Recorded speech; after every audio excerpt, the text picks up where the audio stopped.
2004ஆம் ஆண்டு சுனாமியில் தமிழகம் மிக கடுமையாக பாதிக்கப்பட்டது. 2004இல் சுனாமியில் தமிழகத்தில் மட்டும் 6065 பேர் இறந்தார்கள். 88 கிராமங்கள் நிலைகுலைந்து அழிந்து போனது.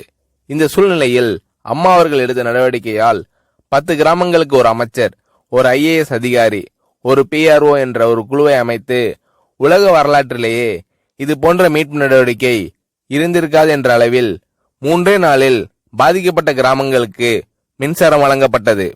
குடிநீர் வசதி செய்து தரப்பட்டது.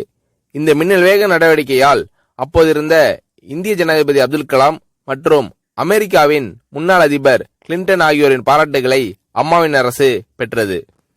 அழுத கண்களை துடைக்கும் கரம் கொண்டவர் அம்மா அவர்கள். ஆண்டவன் யாரோ ஒரு நபர் மூலமாக வருவார். தமிழ்நாட்டிற்கு கிடைத்த தெய்வம் அம்மா அவர்கள். சுனாமியில் பாதிக்கப்பட்டவர்களில் 40 பேருக்கு 2 குழந்தைகளும் சுனாமியில் இறந்து விடுகிறது. அந்த 40 பேரும் ஏற்கனவே கருத்தடை ஆபரேஷன் செய்திருக்கிறார்கள். பெற்றோர்கள் மட்டும் உயிர் பிழைத்திருக்கிறார்கள். உயிர் பிழைத்தவர்களுக்கு இனி குழந்தை கிடையாது என்ற நிலையில் அவர்களுக்கு கருணைவு ஆபரேஷன் செய்து அவர்களில் பல பேருக்கு குழந்தை பிறந்து அந்த குழந்தைகள் இன்று பள்ளிக்கு சென்று கொண்டிருக்கிறார்கள். நாகப்பட்டினத்தில் அம்மா அவர்கள் மீனவர்களை சந்தித்த போது மீனவர்கள் கதறி அழுதார்கள்.